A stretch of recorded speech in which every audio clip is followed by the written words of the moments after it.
And we're live. Okay, here we go. Whoa, thank you guys, folks, for hanging in there. We had some technical difficulties, as can be imagined, right? We are always dealing with some kind of tech issues, especially in this digital age. So thank you so much for being here with us. Welcome to Film Friday. Today's special screenings theme is Making Face, Making Soul. And it's a wonderful, I'm just really excited about showing this short doc and having a conversation with our guest artists. Before we get started, my name's Claudia Mercado, and I'm one of the co-founders of Mujeres de Maíz. And I've been documenting Mujeres de Maíz for almost 24 years now. And we're making a documentary about Mujeres de Maíz. And this year, all of our events have been dedicated to raising awareness about the documentary, and also to ask for your help in helping us raise funds so that we can actually create the story of Mujeres de Maíz, which is a missing chapter of Valerie her story. So I want to go ahead and show you a little bit as we're waiting for folks to come on board.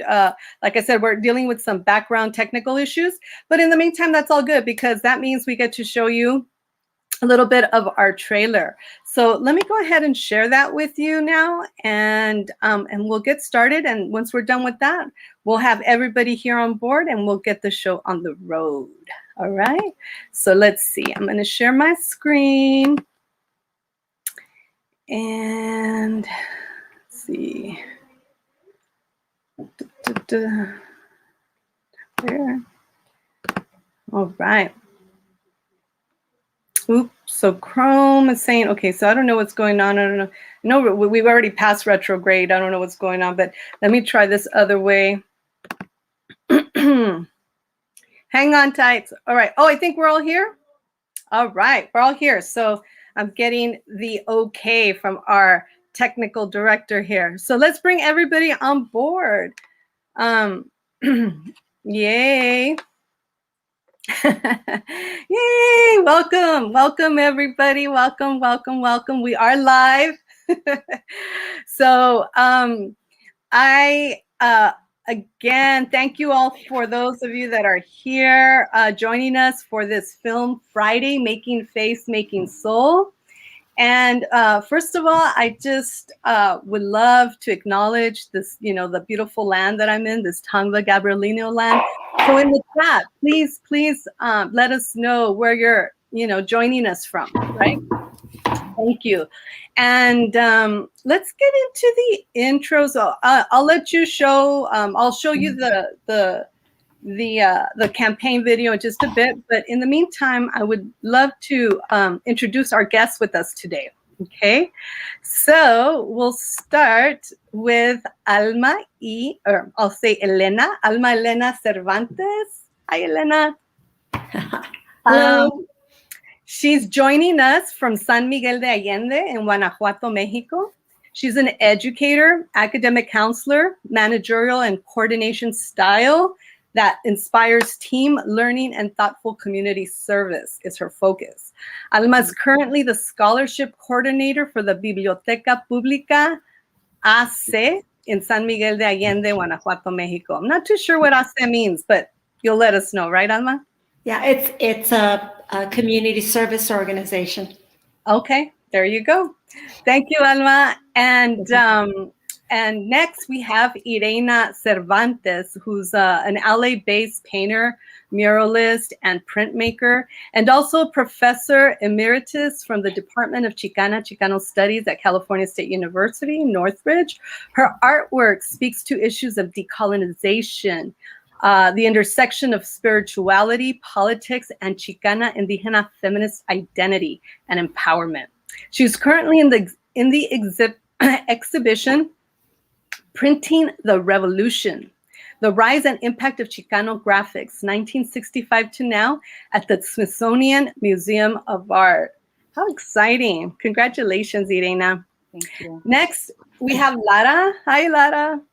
PhD.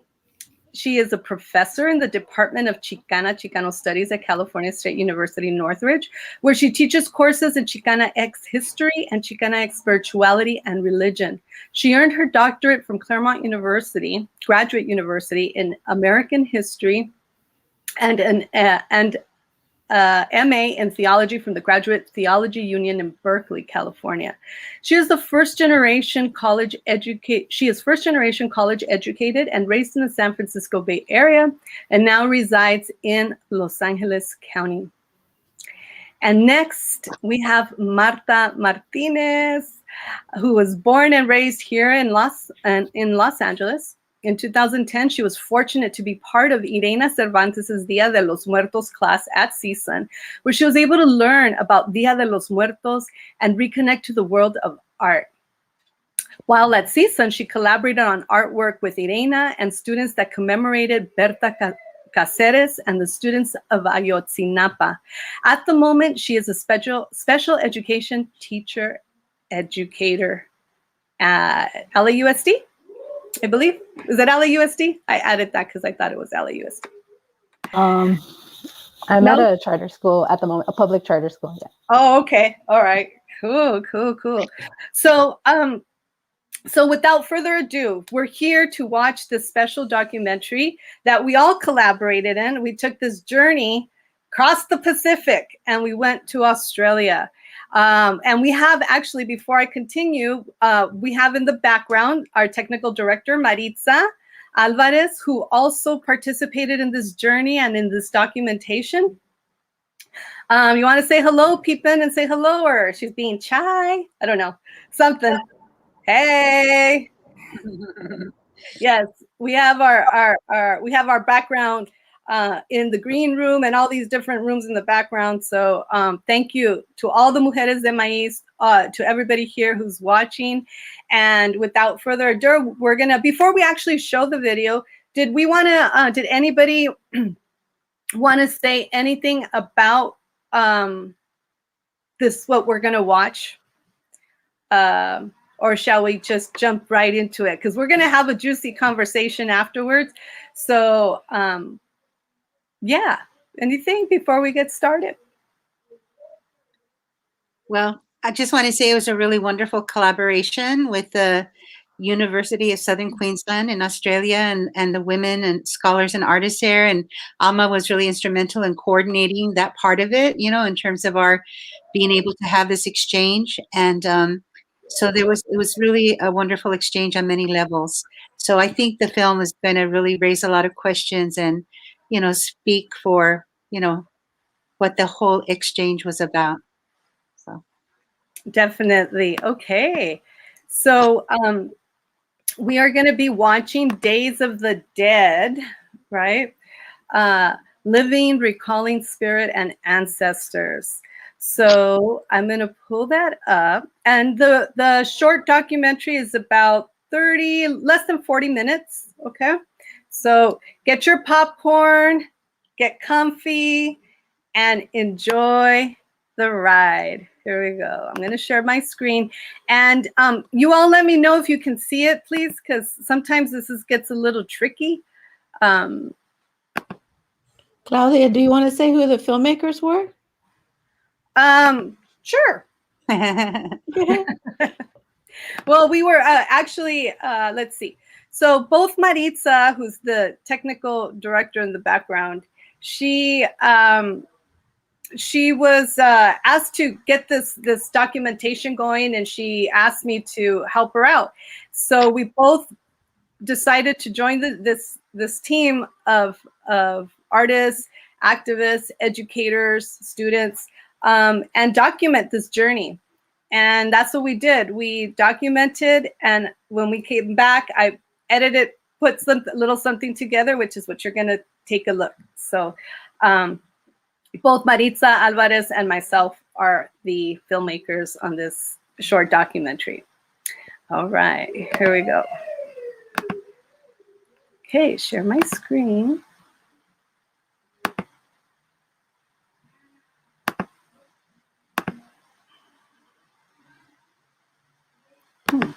Okay, here we go.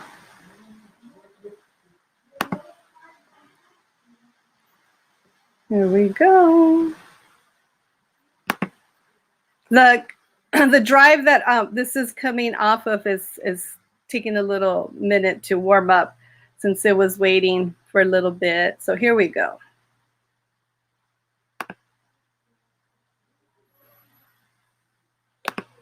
Building up the suspense here.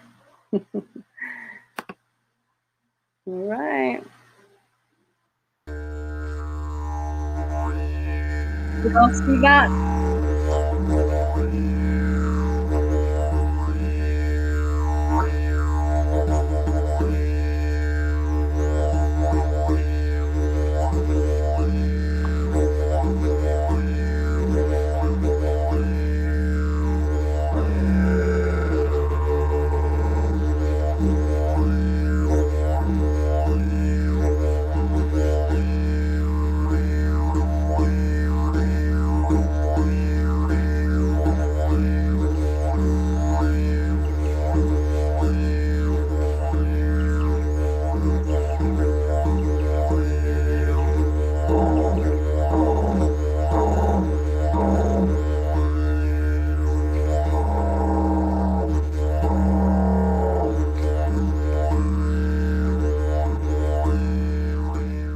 Hello, my name is Professor Peter Terry. I'm the Director of Research, Training and Development here at USQ. And today we're very fortunate to have two guests who come all the way from California to join us as part of our Eminent Visiting Scholars Scheme. So it gives me great pleasure today to welcome Professors Lara Medina and Yreina Cervantez from California State University at Northridge. Welcome to Australia, ladies. Thank you. Thank you very much for coming.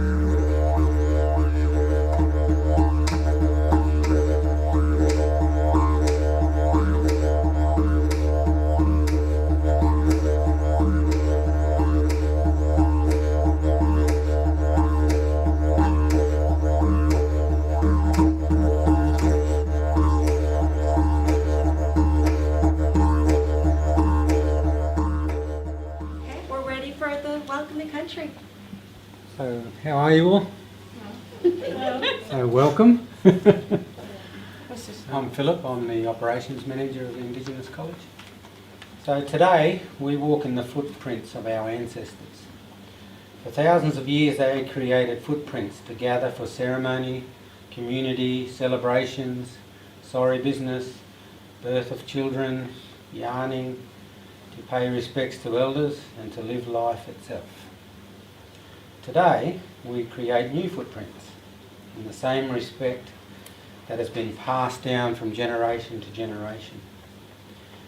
This local area here was a gathering place for many nations as they travelled to the Bunya mountain ceremonies for many thousands of years. May the spirit of these great ancestors look over each and every one of us present today. This is very emotional for me. It's been a long time coming.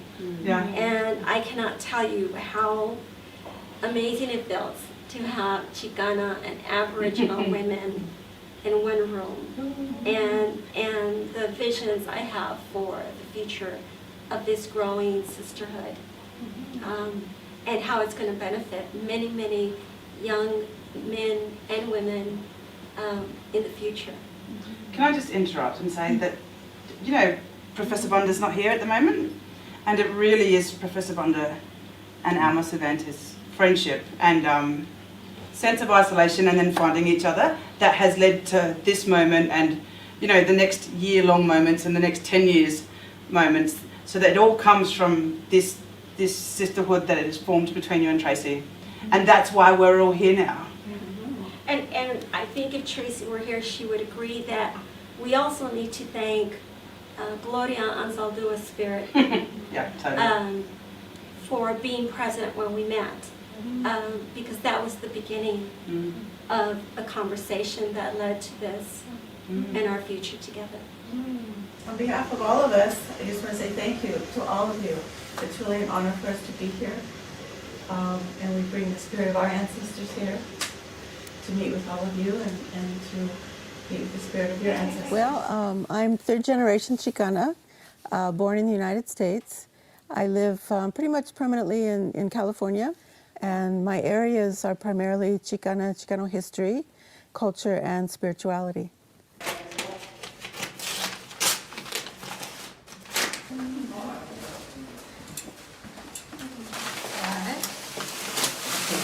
Yreina Cervantez. I also am third generation Chicana. I am an artist by profession, and my area of study, of course, is arts, and I teach arts related courses in our department, and combine that with social justice issues, etc. My name is Martinez, and I'm a master's student in Chicano Studies at California State University, Northridge. And I'm currently working on my thesis project that is titled Women Artivists Across Cultures and Borders. In knowing that I was the only Chicana here, and in being someone who is very passionate about our culture and I just love my culture. So I thought a good way for me to spend the time that I was going to be here would be to organize an event that would help people in Toowoomba learn more about the Mexican-American Chicano community. And Days of the Dead, being my favorite time of the year, seemed like a good way to go. I initially, whenever I see anyone who's sort of ethnic or indigenous looking, I'm always interested in like, where do they come from? And I saw Alma in the refect with Donna and got introduced, and she was talking about it then. That was a few years ago. So, and I remember sitting there going, this would be amazing if you got that happening. And that was 2-3 years ago, I'm pretty sure of it. Well, it originally started as an invitation by another Chicana who is living in Australia right now and working there in Toowoomba. Alma Cervantes, who is a filmmaker and a poet as well, as an administrator now. And she called me, and she was just very homesick for one of our really important celebrations during the year. It was the Días de los Muertos, the Days of the Dead. And originally she had wanted to invite some artists to do an exhibition, and we discussed it, and of course there was no, they didn't really have the funding for such an undertaking. And actually, I'd had a conversation with Yreina just after I spoke to Simon, and I knew that she would be the best person to select for this idea because of the range of her art. And when I approached her about it, she said something interesting, and she said, Days of the Dead has an indigenous beginning, and if there is an Aboriginal leadership, maybe you should talk with them about doing a collaboration. We started to talk about the ways in which we could work together, and there was another staff member at the college at that particular time, Megan Dar. And my role with this exhibition is co-curator with Alma, and it was curating our local Indigenous women artists to collaborate together. My interest in art is not only art for myself, but how to support our Indigenous artists and our emerging artists is my main focus, and how do we use art as just a voice to either just connect, just to feel, just to let it all out sometimes, which is why I do art. And that's how I started out with the project. And then another Aboriginal woman came to join the staff, Dr. Catherine Gilby. And with Catherine, we put in an application to be able to visit California and Chicano scholars. And at that time, Alma linked us with Yreina and Lara. So we discussed it, and we kept thinking about it, and came up with a proposal eventually to actually deal with something in terms of healing traditions. The idea being an exchange, a learning exchange of knowledges around ritual and ceremony dedicated to ancestors, to spirits. At first it was primarily around an exhibit that we would do to construct ofrendas for Days of the Dead. Well, this design is called Ventana al Cielo, window to heaven, window to the skies. And it's a ofrenda style distinct to Michoacan. And then it developed into also doing presentations and lectures. So I did a lecture on Chicano history called The Medicine of Memory, which I drew from a book title by Alejandro Murgia. Being Aboriginal in this country, I think, means that you need to be able to know your history. Then Yreina and I also did a joint presentation on the roots of Days of the Dead, looking back to its ancient Mesoamerican roots and how it's evolved over the years. Thank you very much for coming to today's lecture. First of all, I'd like to acknowledge that we are on the traditional lands of the Gaibal and Jarowa peoples. We are very fortunate here at USQ to be able to have visiting Chicana professors. What this symbol or design represents, we were told, was that it's a square, and so it's about inviting the spirits from the four directions to come and meet in the center during the days honoring the dead. And being Aboriginal is also, for me, being really proud of who you are and where you come from and your links to country. For us, because of that colonising experience was so dispossessing, I'm really proud of the fact that I live at a time where there is a reclamation of knowledge and traditions and practices. And so that's a very proud thing to be able to be a part of, you know. And even for myself, working in the field of education in a university, you know, I'm very happy to sort of either initiate those programs or encourage others to go and do those sorts of things. My name is Kim Wormsley. I am a proud Mananjali woman of Bow Desert, and also on my father's side, Wurundjeri of New South Wales. In college was when I guess I really got the opportunity to really think about traditions within my culture and really acknowledge them and honor them. My name's Chris Mills Kelly.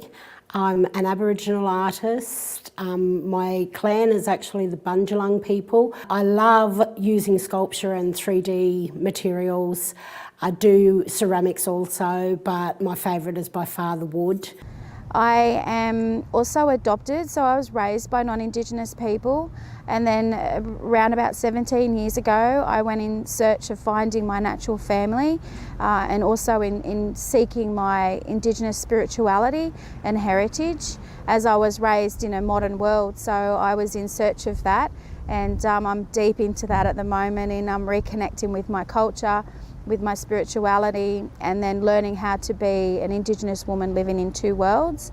So this mural here is actually called Cultural Census 2016.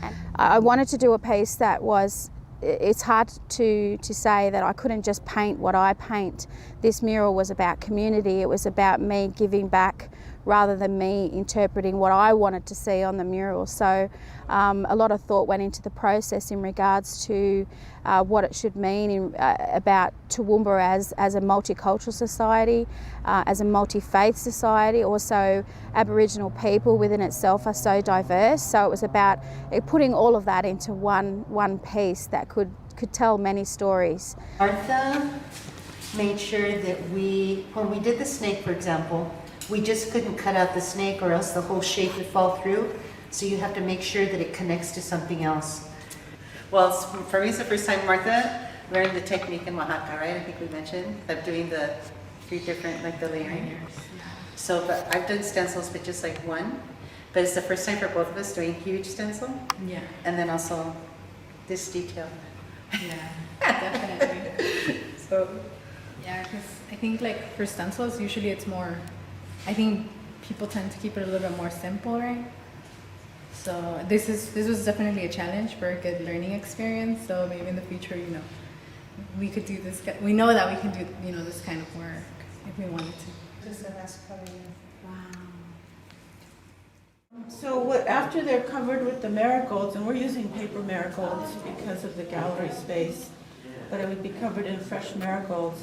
And then the food offerings are hung from all the bars, mainly the side bars and the crossbars as well. So just ban, fruit, bananas, oranges. And so the end result is just this amazing structure of abundance and food offerings and flower offerings. Done? My first flower. Yay! That looks really nice. Beautiful. We're going to need about 60 yellows. Okay. I've started on my yellow. I need 59 to go. That's right. So he just told me that. So you just throw it like you don't lock it. You go out. There you go. It's nice that it's done. So we can still. For me, it's my church. It's my form of meditation, and it's my way of dealing with stuff or telling stories. You know, it's just I've had to find a different way to do that, because not being traditional, you know, I don't paint X-ray art or anything like that of animals. I wanted to find my own way, and you know, and that's been just through experiencing all sorts of things in life. You know, experiencing life, learning, reading. You know, sitting and staring at something doesn't matter. The mind's always going. Simultaneous to all of this, there was an opportunity within the university to apply for a Fulbright scholarship. So Catherine and I went off and we listened, and our university had never won a Fulbright scholarship before. And so we put in for that application. So after we had been in California in September of 2015, we found out in December that Catherine had in fact won the Fulbright Scholar. Because here, when you sit in the dirt with your legs crossed and you get up, that's the dent that you've made in the earth. So that's the women sitting, and then the footprints are us going to California and California coming to here, and that's all the women there in America. Wow. So this is going to be the cover of the book that Catherine will produce as a result of the Fulbright. Yes. Yeah. It's really beautiful. Wow. Yeah. Yeah, it is. It just grows everything. I don't know if it's going to stay lit.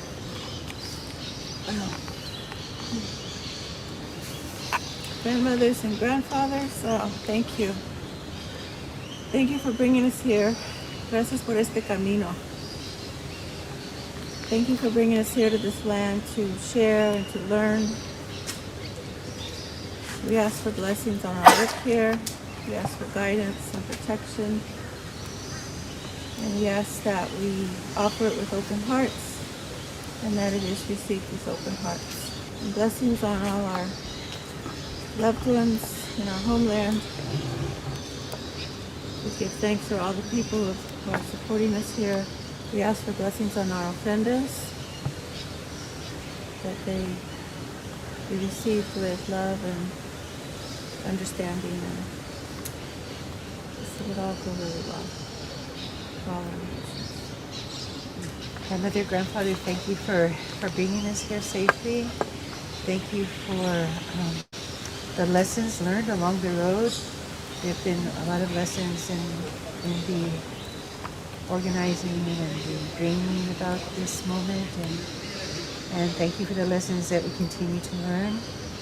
I want to thank everyone involved, and I want to thank Abuela Lara, and particularly Martha also for all her help and patience, and thank all the women here that have been involved, Catherine, Tracy, Alma, and all of the artists. And thank you for bringing us together as sisters, and we ask for your guidance and for extra energy for the work that we have ahead of us today, and for blessings on all of our work. and to continue this connection, you know. So, and I also want to remember the students at CSUN that are also here with us. It really helped us as well, you know, to execute our stencils. And so thank you, Creator. Thank you for bringing us here. And please, you know, bless this whole event. And also thank you to our ancestors.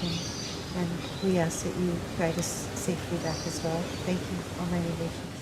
When Lara was lecturing and talking about Chicana being dispossessed of land and the colonization movement of America on Chicana lands, that is exactly the same experience here in Australia, where you have the English coming to colonise Australia. The histories that were told and the politics around the foundation of this country, this nation, it was not a good place when we were growing up as Aboriginal people.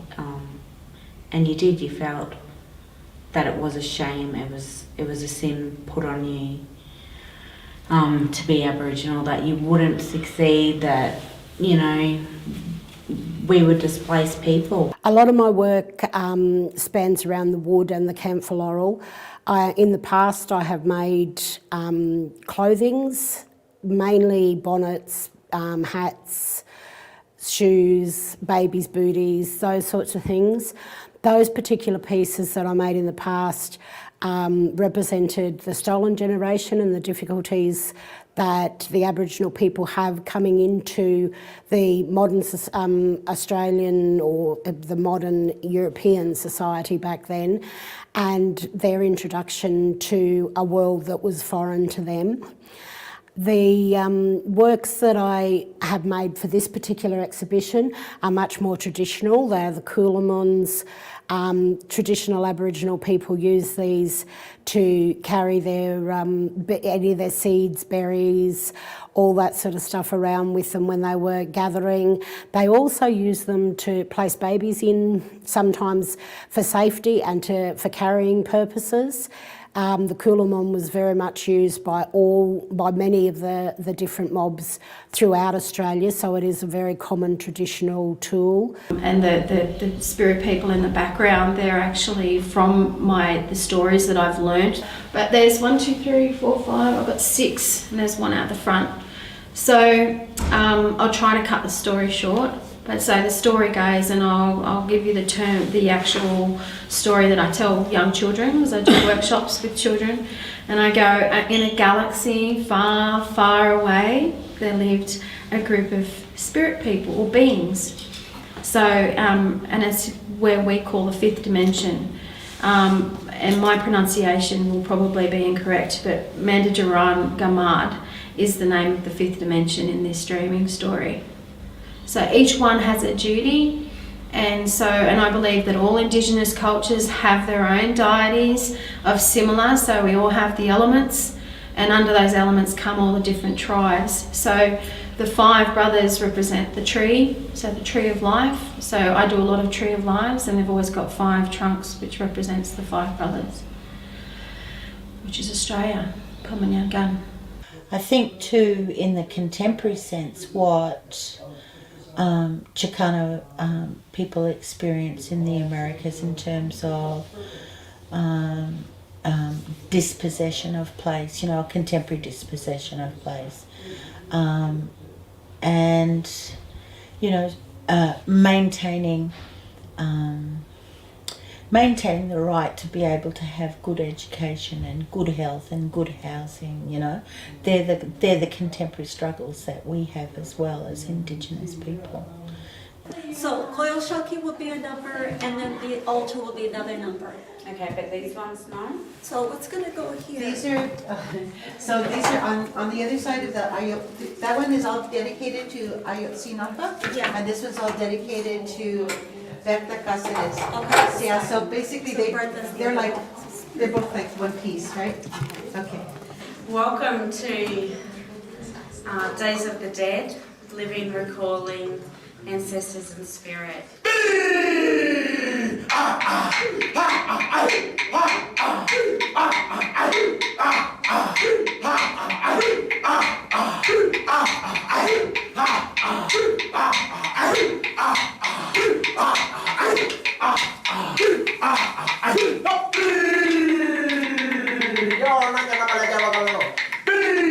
People like the sand in the sea.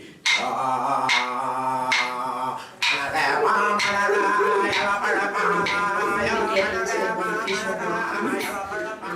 like to pay our respects to our elders through acknowledgement to country. So, as a descendant of the Madigan people of southwest Queensland, I would like to pay my respects to our traditional custodians of this land. I'd like to pay my respects to the Gaibo and the Jarawa people. I would also like to pay my respects to all of our elders, past and present, our elders who are here tonight. I'd particularly like to pay my respects to all of our elders and ancestors who couldn't be here tonight, but I think during this week and this installation, we definitely felt our ancestors here as this was being built. I'd like to also acknowledge the elders and ancestors of our Xicanas sisters who are here tonight, and pay respect to them also.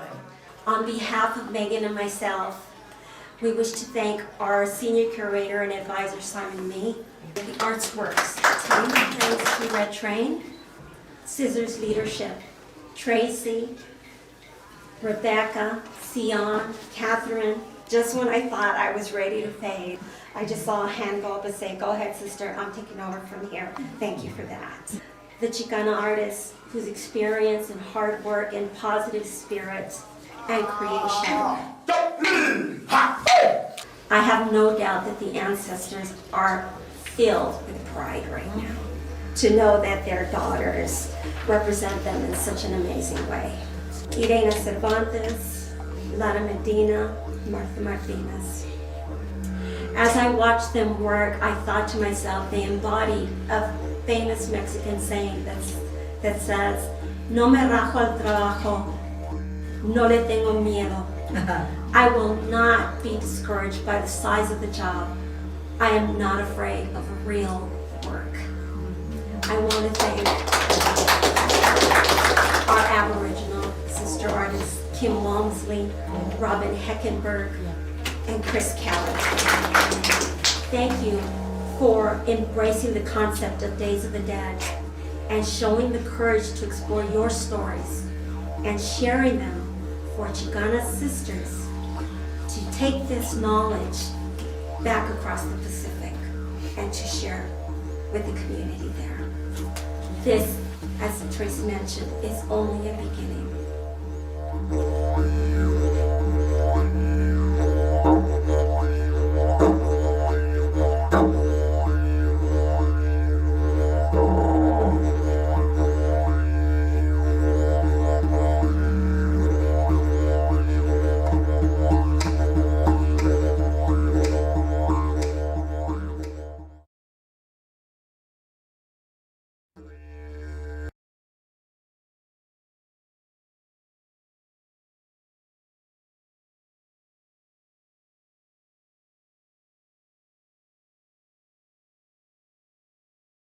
Hear me. Here we go. There's always somebody who forgets to take the mic off, and it's usually one of us because we're trying to multitask. Yes, yay! That was great. It's always interesting with these new platforms that we have, because especially when it comes to video, sometimes it just it's so smooth, and then sometimes it's rocky, and that's just the nature of the Internet of Things. So we apologize if anybody didn't get to see it in its entirety or if it was a little choppy, but it is being recorded on YouTube, so you can always go back and rewatch this. And from what I've been told, it looks good on YouTube, so you can always go back and watch the doc on the Mujeres de Maíz YouTube channel, in case you weren't able to catch all of it, okay? So yes, thank you so much, mujeres, for being a part of this, for making this happen, for giving Maritza and myself the opportunity to come along and be a part of this as observers, as documenters. And, you know, it's when I was watching it the other day, you know, it was like reliving it, right? You get to relive certain things. And, you know, it brought back a lot of great memories for me. So before, I wanted to ask a few questions and you know, to share with the folks that are watching that, you know, I'm sure have tons of questions as well. And if anybody who's watching, you do have questions, feel free to put them in the comments and we'll make sure to try to answer them. So I wanted to begin by saying, you know, today's event is titled Making Face, Making Soul, which is the title of a book anthology edited by Gloria Anzaldúa, which was published in 1990. This book is a collection of women of color writers who seek at one level or another to understand and articulate our multiple identities and our sense of space. Alma, I wanted to ask you this because, you know, you had a vision. You had this spark within you to make this happen. And all of this here today, we wouldn't be here today talking about this if it wasn't for you. You know, you were living in Toowoomba, Australia. Clearly your identity and your sense of place, and as well as the global influence of Gloria Anzaldúa's work was instrumental in inspiring you, I imagine, to create this cultural exchange and exhibit. Can you tell us how this, you know, how this vision came about and why was it so important to share about Dia de los Muertos in Australia?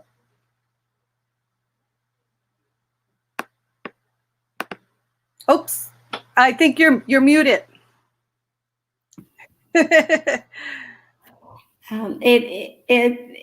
It was not really a complex process. It was just the sense of feeling isolated as a woman of color and feeling this immediate need to find the community of indigenous people that I knew were somewhere in Toowoomba, but were not visible at the university, at least not initially. I remember when I arrived at the university, there were marketing images, and the marketing images remind me so much of when I first stepped foot at UCLA. Everybody was blonde, and there was not an image even close to what I looked like. And that being a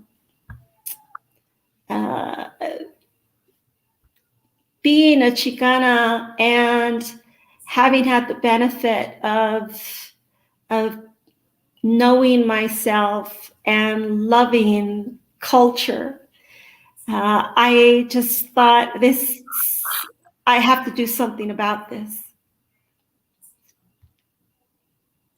And at what point, I mean, what was the, like, at what point, what was it? I mean, with, you know,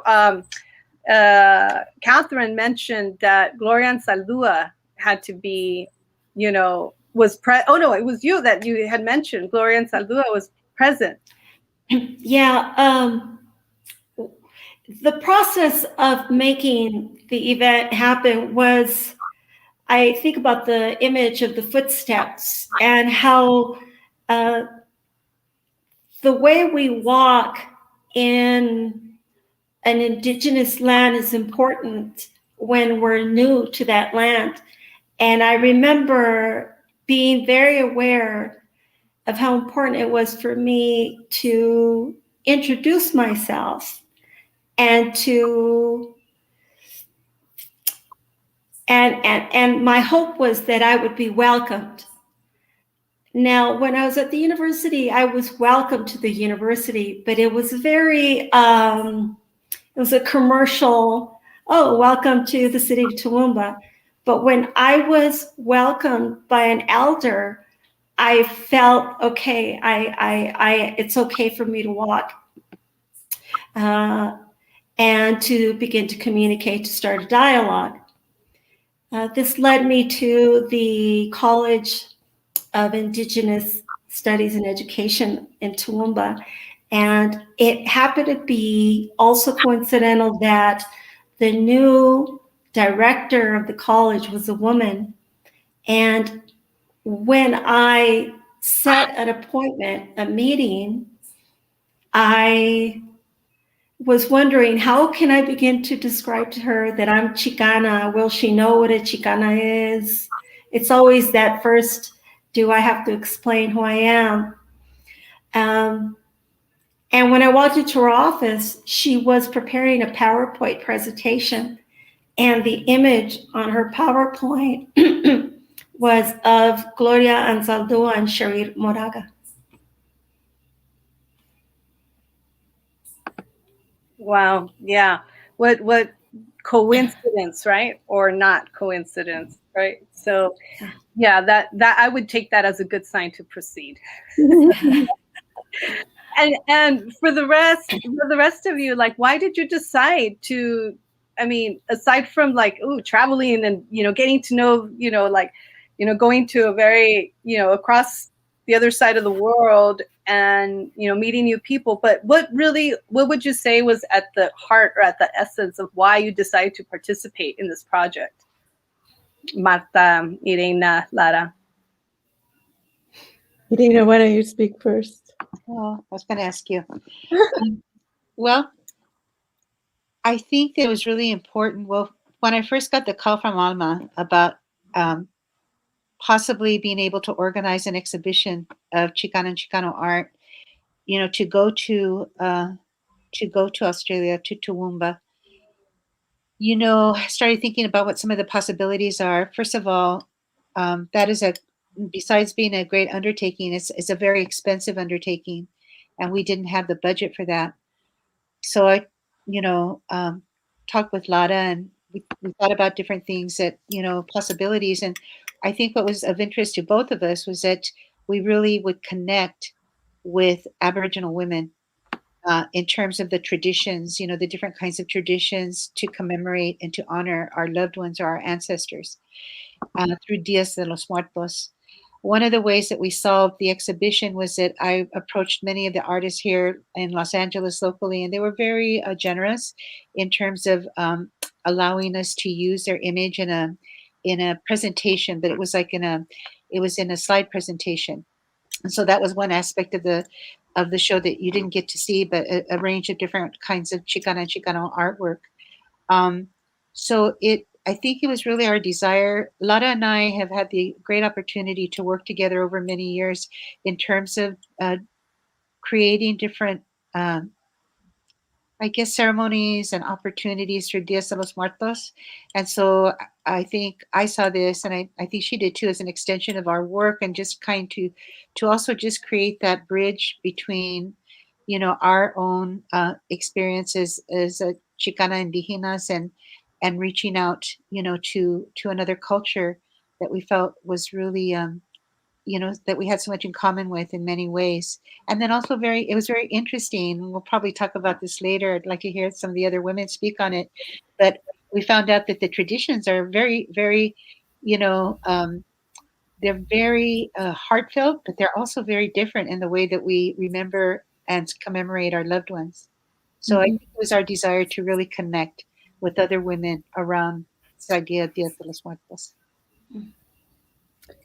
My first reaction, well, first I was really honored when Yreina asked me to join, very much honored. I highly respect Yreina and her work.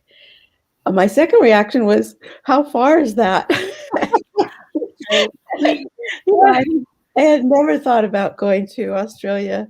And then, so we talked more about it. And then, I realized what a rich opportunity it was to connect in terms of the indigeneity from our experience and their experience. So of course I joined, and it was just such a, to meet Alma there. I had never met Alma before, and to see her in her context and what she was dealing with in terms of a very white institution, and being the Chicana voice there. And I highly respected her vision, and was so glad to be a part of it.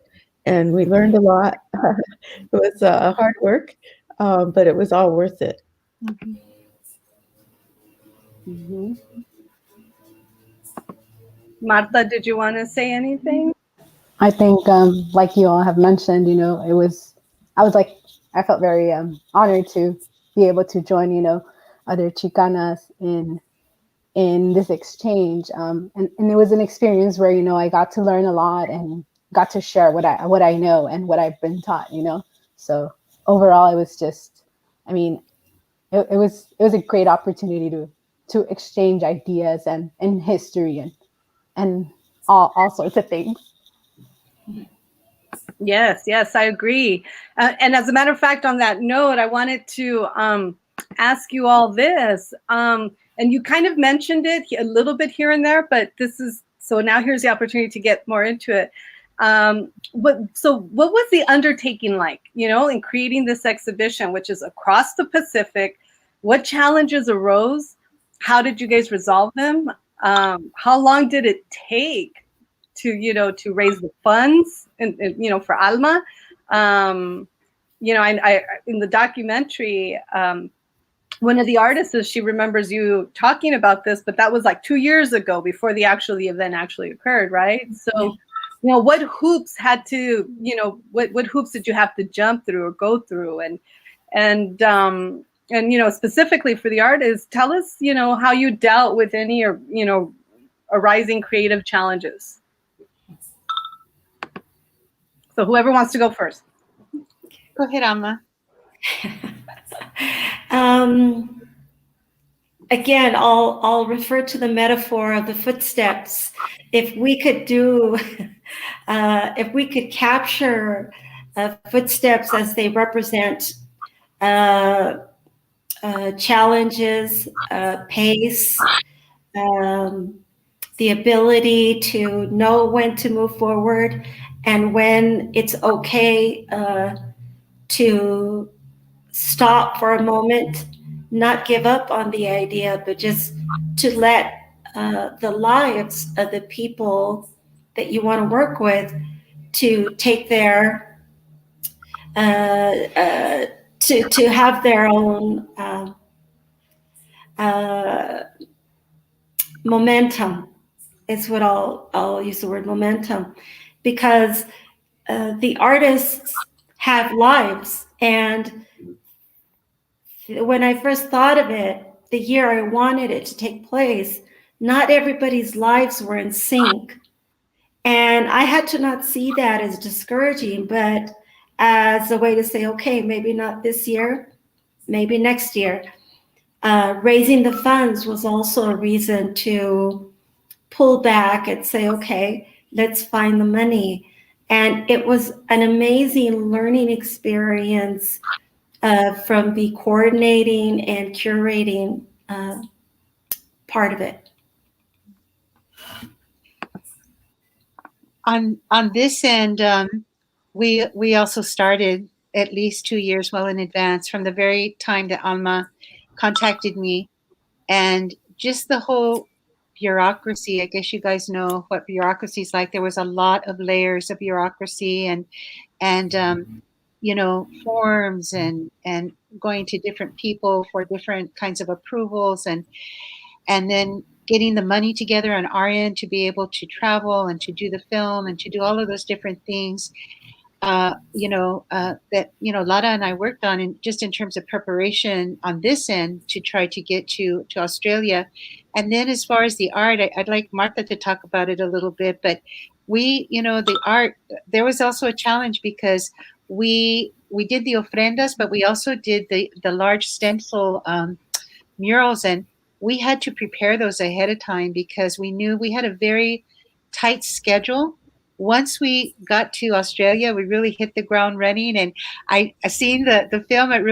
We were up every night doing paper flowers until the beginning of the exhibition, and so there was a lot that was, every moment was filled. And so I really thank my students at CSUN because they really helped Marta and I work on the stencils, cut the stencils, get everything together. And then the challenge was, once we had the stencils, they're huge.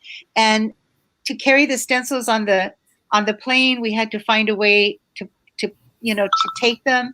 So anyway, I don't want to get into all the details, but it was really challenging. But as Lara said before, it was really well worth it. And it was, it was such a beautiful exchange. But I just want to say there were so much energy that went into it, not just from the group that went, but also from the students, my students that I worked with.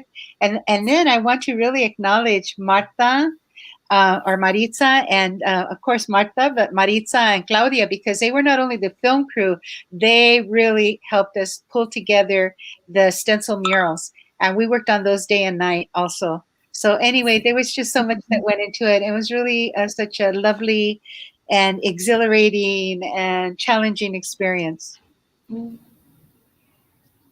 Well, we had a team of like Luis Salinas, Marta Bueno, Stacy Leal, Dora Lopez, who like were the students at CSUN who were actually helping us, tracing the stencils and cutting the stencils. And like Yreina said, we stayed up night after night, just putting these pieces together, figuring out how to roll them together, figuring out where we were going to carry them. And then once we got to Toowoomba, another challenge arose, which was the kind of paint that was provided for us. And then that's when Lara Medina stepped in and she actually donated the paint, and we were actually able to get like paint that was like that dried faster.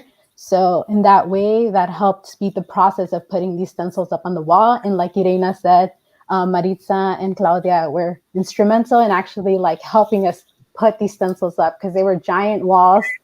And here we are on ladders, trying to get these stencils up.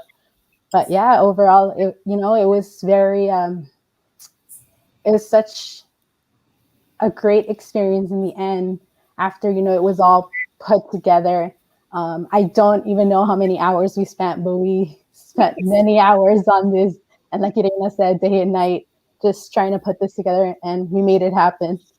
And Omar Cruz was another one of the students, I think. Oh yeah, Omar too. Mm-hmm. I remember having to sign a lot of forms before we went, but I also remember it being so professional, coming from Alma's end. Everything was just very organized and extremely professional.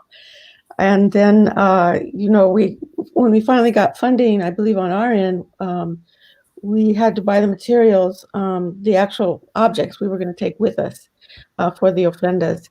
And so we did the shopping here, Yreina and I, and then we had everything packed up. I think we did the packing ourselves, didn't we, Yreina? And a shout out to Harry Ellenbrand, who was a very progressive provost at the time, and he really supported our project too. Right. Yes, we packed them. So we had everything shipped, and it was there when we arrived, and unpacking it and seeing that it had come all that way was amazing. And then building the very large ofrendas, Yreina had requested certain structures to be built beforehand. And there were some issues with what had actually been built, so that had to be dealt with. The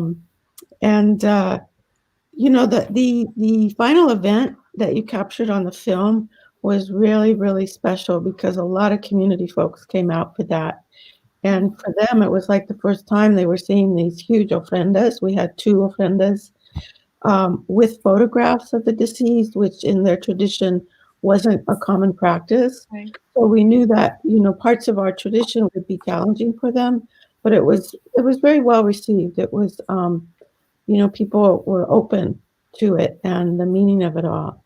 And, the dancers you saw, the Aboriginal dancers, were amazing and really, I feel, blessed the occasion. So it ended up just being so well worth it. Yeah, and ditto on what Lara said about Alma. She really made sure that everything was well coordinated, and ran smoothly and really was able to troubleshoot when we needed it. So we're really grateful, to all the work that you put into it, Alma. Thank you. And likewise, I have to say this because I'm very grateful for the acknowledgments for my work. My work would not be successful if it wasn't for how amazingly talented and collaborative. It was this amazing collaborative spirit where everyone was willing to not just do what they were going to do, but to cross into the other parts of bringing this together. And the excellent example was how Claudia and Maritza, it was in their spirit and in their heart to want to be a part of making it come together, and specifically around one of the pieces of the art, which was the stencil of Goyal Shauki. So talk about bringing a goddess together who was dismembered. That's actually a good metaphor. Yes, well, it's exciting. It was exciting. You were caught up in the moment. Are we going to be able to finish this? And we got like 10 hours, it's like, it's got to be ready by tomorrow. And, it's like, it's still not up yet. But, it happened. It did happen. Perhaps we didn't get any sleep, but that's okay. We're still here, right? We're all here. But it's like the weather nowadays is unpredictable, right? And, the weather was part of the issue because of the paints, right? We needed to go get new paints. And, I agree, just amazing host, Alma. Thank you so much for that. You really made us feel at home. And, there's nothing like a homemade meal. And let me just say that was pretty bomb. That's right. It was special to have you and Maritza in my home. They were the last the two film artists to stay. They had to finish some important footage, and I saw the footage that you took before you returned back to California. And so I was very nice for me to see what footage was so important and how it helped to shape this documentary. And just a really quick, interesting, today on Democracy Now!, they were talking about Berta Casares in terms of how her case keeps getting pushed further back and further back. And so unfortunately, it's very common that they tend to push these cases so that people will gradually forget and then they never get justice. But and I just find it interesting, again, another coincidence that that she was part of the exhibit, them and the 43 students from Ayotzinapa. So I just thought about her right now, but wanted to also ask, as this project grew from being like a Dia de los Muertos exhibit to presenting about the indigenous roots of this Mexican Chicanx tradition, and then lecturing on the Chicano history. As you mentioned earlier, many commonalities, between Chicanas, Chicanos, and the Aboriginal people of Australia arose. And yet there's also differences. Many of these commonalities are, as like Tracy Bunda mentions, consequences of colonization and displacement. Do any of you want to talk about what commonalities or differences you found interesting or surprising? Let's start there. I think Lara started to touch on it. It was really interesting, when we had the tradition also of when we want to remember or commemorate a loved one, we shout out their name and say presente. Well, the Aboriginal people do not mention the name of the deceased or after they die. I don't know, for many years. For 1 year. For 1 year? Okay. Yes, for 1 year. And they don't have images, or photographs. And so that was something that was really different. But I have to say, I feel like we really, there was so much packed into that, really just like a week and a half, it was really just touching the tip of the iceberg, you know, in terms of the kind of, I think, conversations we wanted to have with the other artists. It was wonderful to see their work and to have them in the exhibit, or for us to see their work in the exhibit. But I felt like we really wanted to have a more kind of, you know, more time to have the conversations.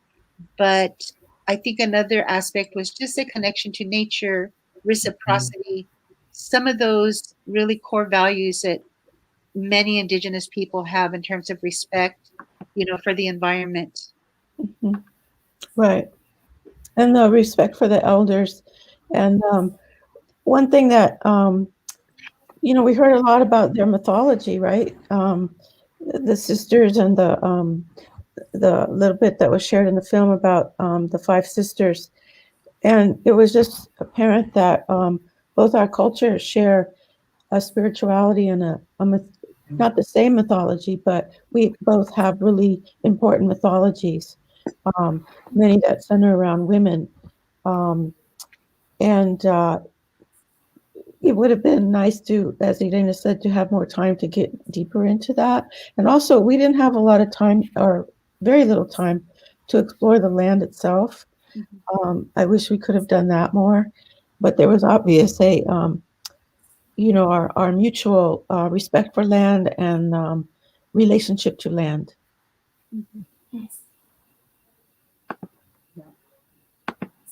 Yes, definitely. And also community and ancestors, right? Like, you know, definitely acknowledging the importance of having community and, you know, as Megan mentioned, you know, trying to really support the Indigenous artists, wanting to bring them in to the university and show their work. How do you see this? I want to call it this gathering, this cultural exchange, this information of history, exchange of history. How do you see this? I call it spiritual artivist work. How do you see this type of spiritual artivist work in creating positive social change here and Australia?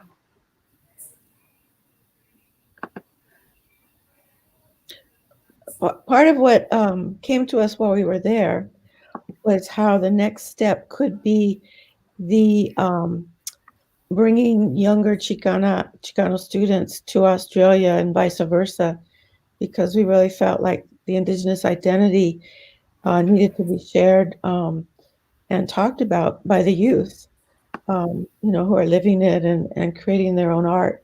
And I think that would have been the next beautiful step to this. Yeah. Yeah.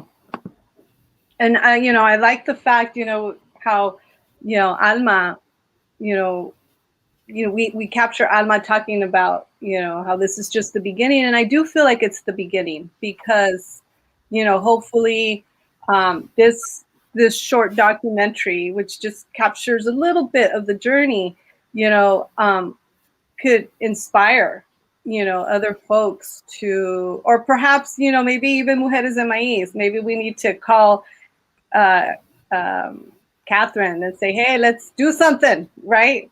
Since she's still out there. But, you know, I think also the quote that you used about, you know, you know, all of this takes work. It's all energy. It's all so much energy, and it does take work. And to do this work, you know, there's a certain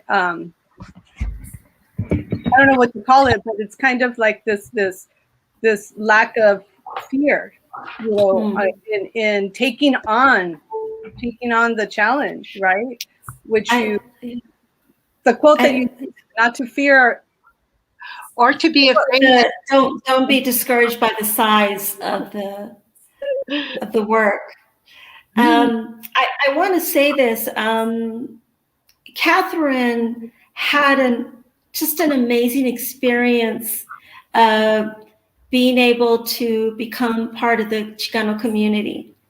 And when she returned to Australia, she was just invigorated by not only what she was learning, but by the love. It was really the love and the sense of family that she experienced thanks to the energy that Maritza and Claudia and Lara and Yreina, everyone who knew she was coming, touched her experience in a really positive way. And while it seems like there were only 2 or 3 Aboriginal women who came to meet the Chicano community, I think that the impact that was made was a good one. I just don't know what is going to come from that. But as I had mentioned, the footsteps are not always running footsteps. Some of them are walking and they're contemplating footsteps. And so I'm confident that more is going to happen in the future. I just wanted to say, Claudia, I think it's really also about, even if you are overwhelmed or afraid, just going ahead and doing it anyway, right? So, yeah. Laugh now, cry later. Right on. Oh, thank you, Rosanna. That's right. Tracy and Catherine loved their experience. They used a word that I never really heard to describe some of the women that they met at the studio, and they used the word regal. That indigenous woman was regal, and it was the ultimate of respect. And it was for Rosanna's mom. Ophelia, yeah. Ophelia, they're like, that Ophelia, she was regal. And they were like, they were like, we met the indigenous queen of, Yes. North America, because that's the kind of image they saw. And they were just very impressed by how the similarities and how they looked very similar to each other. Mm-hmm. Yes. Mm-hmm, mm-hmm. And actually, Rosanna is throwing out this question to you all. Can you say more about being third generation Chicanas? Mm-hmm. Go ahead, Lara. I'll follow. Well, the first thing that comes up is it's a challenge. It's a challenge because, well, we're not all this, our experiences are not all the same. We know that. But for myself, I didn't grow up with the language. And so it's always been a challenge for me to learn Spanish and speak it, with confidence. And I think that's a common challenge for many third generation Chicanas and Chicanos.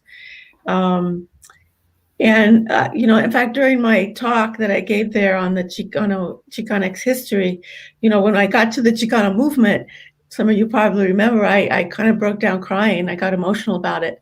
And that's because I will say to this day, the Chicano movement saved my life. I grew up really not understanding who I was. My parents didn't have the skills to talk to us about it, although I experienced racism every single day. But I didn't know, to come home and talk about it. And so it really wasn't until I went to college to San Jose State and, in the early 70s, and the Chicano movement was in full force, and it saved my life. It told me who I was. And so being able to share that there, and, we heard from one of the Aboriginal artists how she had been adopted, right? But now she was relearning her culture and language. And so that experience was very similar to many third generation Chicana experiences. Mm-hmm. Mm-hmm. I think Lara and I bonded also because we're both Chicanas from the Midwest. Yes, there's Chicanas in the Midwest. Mm-hmm. So, I from Kansas and Lara from Kansas City, Missouri. Yeah. And, but brought up in California, and ditto to everything that Lara said. I think for me also, I'm a person that came out of the movement and was inspired by the movement, early Chicano movement. It was my pathway to education. And I have to say that art was my pathway back to my culture and to my ancestors and to, education. Art also saved my life, and that was so important. And facing all those challenges that people from our generation faced in terms of very overt racism, it still is very overt, but we didn't have we didn't have the language to be able to express what we were going through, and that's what part of Chicano um, studies has been about, is gives us the tools and the language and the images to be able to define and to express our reality. So before we Marta, I'm gonna put you on the spot, sorry. Tell us a little bit, what was it like for you to, I mean, I know you mentioned it was pretty awesome to to do this work and to share, but you were bringing to the table a whole new way of doing something, which was doing the Koyo Shauki stencil in a very different and new way. Can you talk a little bit about that? And like, what was it like for you to, as a graduate student at the time, to participate in this project? All right, so I've known Yreina since 2010, and I've maybe like 2014, 15, I remember taking a class with her. It was a lecture class, and I remember someone bringing a stencil to class, and then there was a multi-layer stencil, and I was like, I want to learn how to do that, right? So fast forward maybe like a year, I end up in Oaxaca to conduct interviews for my master's thesis. And then I end up meeting, I end up going to a small gallery space, and I end up asking them about, giving workshops. And they tell me that they do workshops about, making multi-layer stencils. So then they end up teaching me how to make multi-layer stencils. So then fast forward, I come back to LA, and then Yreina was like, there's an opportunity to collaborate, and we will be presenting this artwork in Australia. And she's like, what about making some stencils that commemorate Berta Cáceres and the students of Ayotzinapa? So here we are, and then we end up figuring out dimensions, figuring out what colors to use, like all that stuff, and that's I guess how it came together. Is there anything else? Well, go for it, Elena. Go for it. Oh, just really so grateful to you, Marta, because as professors, we always learn from our students. This was really an opportunity for that kind of reciprocal exchange, and you taught us, this process, and it was so great, and just all your energy that went into the project as well. So really appreciate it. And I also learned from you, because it was like a process of in itself, in the sense that it was such a large project that this was like the first time for me to actually put something on a wall, which I hadn't done. I had done like smaller scale pieces, and this was like that opportunity to actually see something big on a wall, So thank you for that opportunity.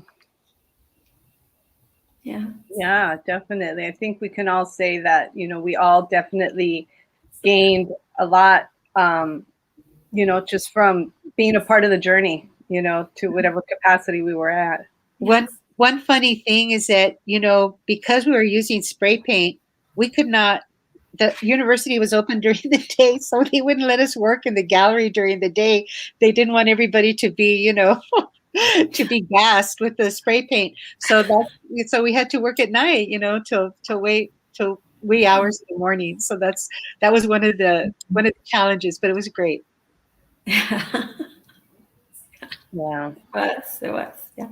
So before we get into our last question, I just want to let viewers know that this year Mujeres de Maíz has dedicated all of their month of March, all of their programming, to raise awareness and to raise funds for the Mujeres de Maíz documentary that we are envisioning to manifest by next year. which will be 25 years of Mujeres de Maíz, her story.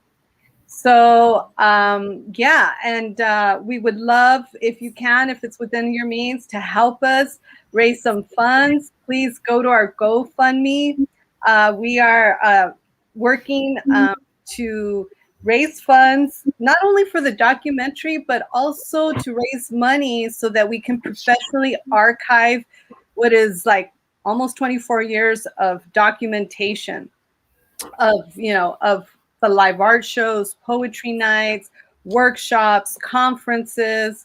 I mean, you name it. One of the reasons why I went to Australia was to document the work that both Yreina and Lara are doing, because they have been, great mentors, participants, Mujeres de Maíz, women, and and I think for, as a person who was kind of disappointed with my higher education degree in film studies, where I rarely, if at all, got any exposure to any Mexican, Latin American, Latinx auteurs, film auteurs, or any film history. It was all very, very male and very European.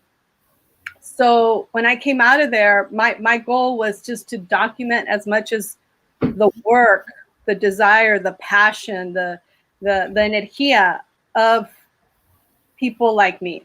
And those were Mujeres de Maíz. And so that's what I've been documenting for the last 24 years. And so I cannot rest until I tell this story. So help me.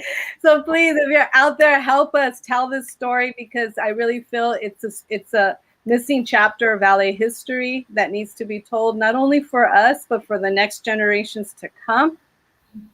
So please definitely spread the word about our fundraising campaign and about the Mujeres de Maíz documentary that's in the making. So thank you for this, letting me say the small little pitch, and we shall continue. Okay. So lastly, I wanted to ask, what kind of responses, Alma, did you get after, we came and did our thing, we had the exhibit, what responses happened? Did you hear afterwards? And the same goes for, for the artists. What responses did you get at the exhibit? What kind of comments were you getting as people were looking at the ofrendas, at everything that was created? One that stands out was a young woman, an Asian woman,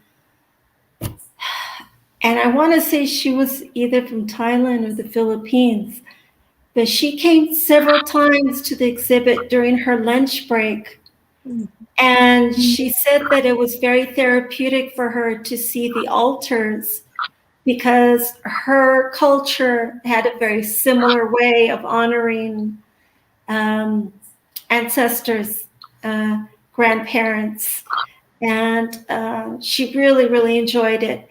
Other people came and would say simple things like, I don't know very much about Mexican culture, and this is very beautiful. I don't completely understand it, but the images are beautiful. And I love that there are pictures of a family that are being honored. I never thought of that. We always bury our deceased, and we have pictures, but we don't honor them annually. So that was the kind from both white Australian and people who were foreign students. That was the kind of feedback I would get about the exhibits. Mm-hmm. And so I remember meeting this young man, and he actually asked me like, what were these? And I was like, oh, they're stencils. And then like he asked me who the people were, and I was like, oh, this is Berta Caceres, and this is a student from Ayotzinapa, and I explained to him. But it was interesting to see that perhaps I feel something that's very that I know very much about, I guess, and I feel like something that's very political, or people who are very much known about. Like, it was interesting to see that in other places, or perhaps maybe that young man didn't know who these people were. And I think this young man also told me like he was also an artist. So it was interesting, because I mean, just because you're an artist doesn't mean you're political. So it was just interesting to see that perspective, you know, from another artist who may not have known much about these people. Yeah. Right. Yeah. Definitely. And you know, I also I know that there was several people that, if at the very minimum, it provoked, I kept hearing questions, you know, it provoked this curiosity, lots of questions. I kept hearing, you know, but you know, this, and how interesting did you know, it was just like all these like comments and questions as I walked around with my camera, you know. I remember, that's something I remember hearing often. So yeah. And you know, in terms of like, I'm wondering, did anybody like with Berta, you know, I know it was mentioned several times, like who she was and what she did. And I think, you know, I think that was a really interesting, you know, unique characteristic about the exhibit too, that it was political. You know, it was everything. It was like, you know, and that's why I call it, you know, spiritual artivism, because it's like it was honoring the spirits, it was honoring traditions, it was honoring our ancestors, it was answering, it was political, and it was also a way to, you know, it was also a form of activism, you know, through art and through our culture and traditions. So I have to mention additionally that I did a follow-up, because as we all know, the exhibit was about, was inspired by Day of the Dead and wanting to understand how Aboriginal community members honored their ancestors as well. And in October of that same year, I did a workshop on sugar skull making. There was a small grant that invited individuals to do a workshop and hands-on activity. And I was able to reuse the beautiful 4 windows that with the flowers, because Simon took really good care of it. And I was able to put together 1 page of what Day of the Dead was about. And I was amazed. I did 2 days. They gave me 2 days so I could have a workshop during 2 days. And I had like 20 people at each workshop. Everybody was curious. People talked about going to the art exhibit. And I saw people there who were so excited about doing their sugar skull and learning more about Days of the Dead. So I was pleased. I wasn't sure if anyone was going to show up. So people were telling me that my workshop was the one that was one of the more well attended. Yes. Yeah. Well, you know, it gives people another opportunity to digest everything that they're seeing in a more hands-on approach, with the more, you know, and with actually somebody that they can connect with and ask questions. So yes, that's there were a lot of questions. I was very actually moved by the genuine respect and curiosity that was being expressed at the workshops. Well, we're getting close to the end. I wanted to put it out there. Is there anything else you would love to share about this journey, this project, the exhibition, the experience? And you know, I mean, we did touch on a lot of things.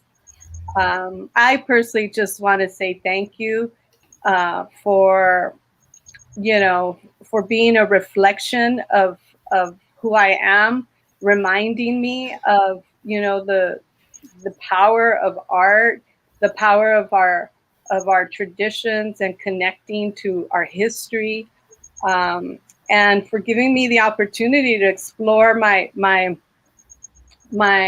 documentary skills.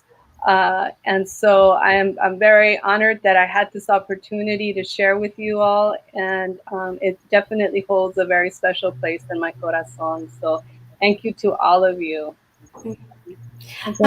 Very, very quick. I can't help but feel that the voice of the Aboriginal women who were part of this was not present.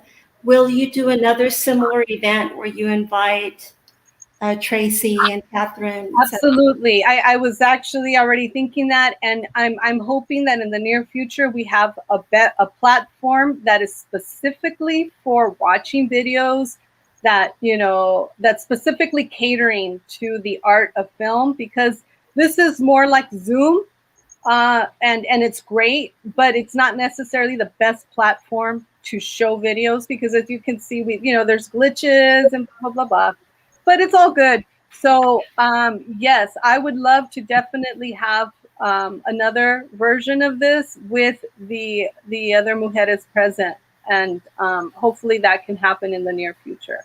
Yes. Thank you, Claudia. Thank you, Maritza. Yes, thank you for making that film. It was really wonderful to see. Thank you. Yeah. Thank you for your work. Will it be available for a period of time for other people to see?